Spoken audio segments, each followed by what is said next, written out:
Buenas noches, ingeniero. El día de hoy les voy a hablar sobre las disoluciones ideales y reales del capítulo número 9, secciones 9.1, 9.4, 9.6 hasta la 9.10 del libro Química Física de Thomas Engler y Philip Reid. En primera instancia vamos a hablar sobre la definición de una disolución ideal. En un gas ideal, los átomos o moléculas no interactúan entre sí. No se trata de un buen modelo para un líquido, porque sin interacciones atractivas, un gas no se condensa. Cuando desarrollamos un modelo para las disoluciones, debemos tener en cuenta que la fase de vapor está en equilibrio con la disolución. Así como podemos observar en la figura 9.1, que nos habla sobre un modelo esquemático de una disolución, en donde las esferas blancas y las negras representan al disolvente y al soluto respectivamente. Un ejemplo puede ser cuando se habla del benceno líquido puro en un recipiente situado en una habitación cerrada. Como el líquido está en equilibrio con su fase de vapor por encima de él, hay una presión parcial, pero no nula, del benceno del aire que rodea el recipiente. Esta presión se denomina presión de vapor del benceno a la temperatura del líquido. Pero ahora la pregunta es, ¿qué ocurre cuando se le añade tolueno al recipiente? La presión parcial del benceno se reduce y la fase de vapor actualmente contiene tanto tolueno como benceno, ya no es solamente puro.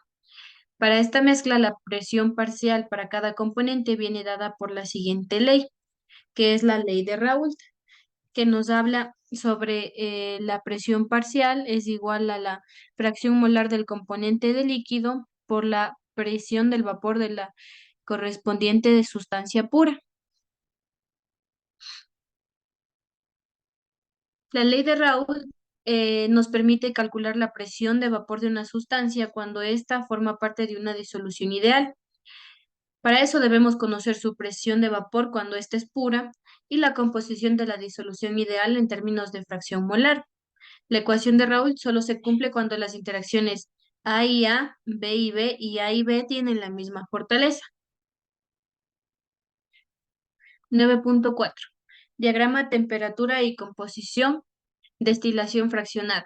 El enriquecimiento de la fase de vapor sobre la de una disolución en el componente más volátil es la base de la destilación fraccionada, una técnica de separación importante en química y en la industria química.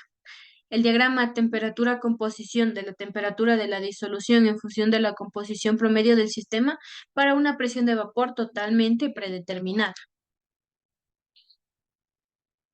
Aquí podemos ver una ilustración en donde se representa la temperatura de ebullición de una disolución ideal de los componentes benceno y tolueno frente a la composición media del sistema Z-benceno. El principio de la destilación fraccionada se puede ilustrar usando la secuencia de líneas marcadas desde la A, por allí, hasta la H, las líneas diagonales. La separación del benceno se dice que se completa usando una columna de destilación, como podemos observar aquí en la imagen. Ya. Pese a que el principio de destilación fraccionada es el mismo para las disoluciones reales, no es posible separar una disolución binaria en sus componentes puros si la no idealidad es suficientemente grande. Si estas interacciones A y B son más atractivas que las interacciones A y A y B y B, el punto de ebullición de la disolución es el máximo en una concentración intermedia entre XA es igual a 0 y XA es igual a 1. Un ejemplo en este caso sería una mezcla de acetona cloroformo. Cuando un azeótropo está en una mezcla líquida, la composición definida entre dos o más compuestos químicos que hierve a la temperatura constante y se comporta como si estuviese formada por un solo componente, por lo que al hervir su fase de vapor tendrá la misma composición que su fase líquida. Aquí podemos observar una tabla de la composición y temperaturas de ebullición de los azeótropos seleccionados, como tenemos agua etanol, agua triclorometano, agua benceno, agua tolueno, etanol hexano, etcétera. El diagrama de punto de ebullición para A en un máximo y B un mínimo azeótropo del punto de ebullición es como se puede representar aquí en la gráfica. El diagrama de punto de ebullición A y para un máximo y para un mínimo isótropo el diagrama de ebullición B. 9.6. Propiedades coligativas.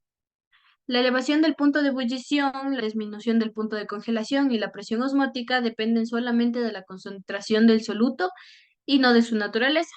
Estas se denominan propiedades coligativas. Aquí en la ilustración de estas podemos observar la elevación del punto de ebullición y la depresión del punto de congelación en dos vías diferentes.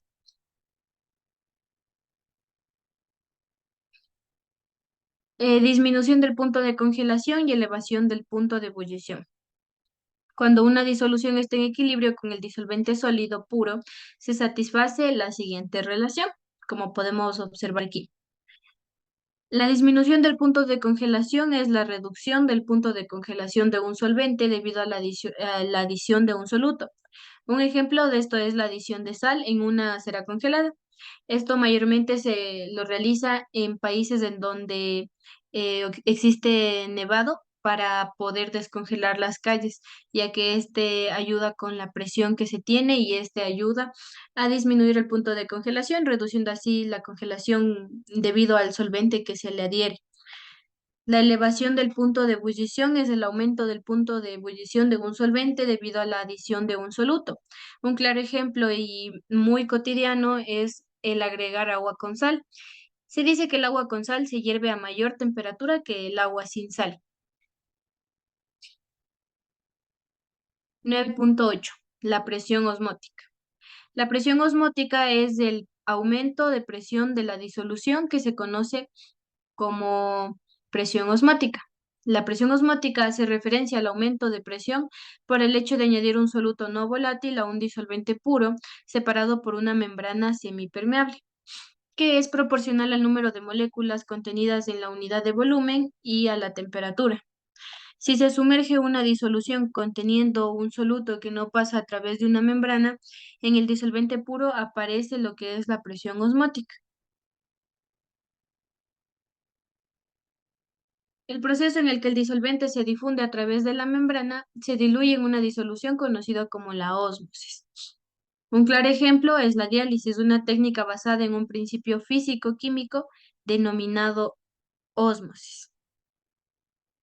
La diálisis es utilizada mayormente en la medicina y se utiliza principalmente para proporcionar un reemplazo artificial para la función renal de pérdida por insuficiencia renal.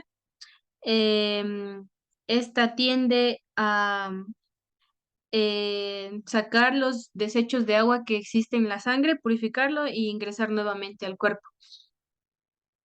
Otra importante aplicación y cotidiana que implica la presión osmótica es la purificación de agua de mar mediante la ósmosis inversa. Igualmente, la ósmosis inversa es realizada mediante una fuerza o presión externa que permite que pase por la membrana semipermeable, así como podemos observar aquí en la U. Una fuerza externa pasa por la membrana semipermeable y al otro lado tenemos solamente el compuesto purificado. 9.9. Desviaciones de la ley de Raoult, exhibidas por las disoluciones reales. Si dos líquidos volátiles y miscibles se combinan para formar disoluciones, se dice que no se obedece la ley de Raoult. Si la disolución cumple la ley de Raoult, se dice que es una disolución ideal. Las desviaciones de la ley de Raoult pueden ser desviaciones positivas y desviaciones negativas. Las desviaciones positivas se dan cuando la presión de vapor de la solución es mayor a la ideal. Estos se asocian a los cambios endotérmicos y un ejemplo podría ser de polar a no polar. Y una desviación negativa de la ley de Raoult nos dice que la presión de vapor de la solución es menor que la presión ideal.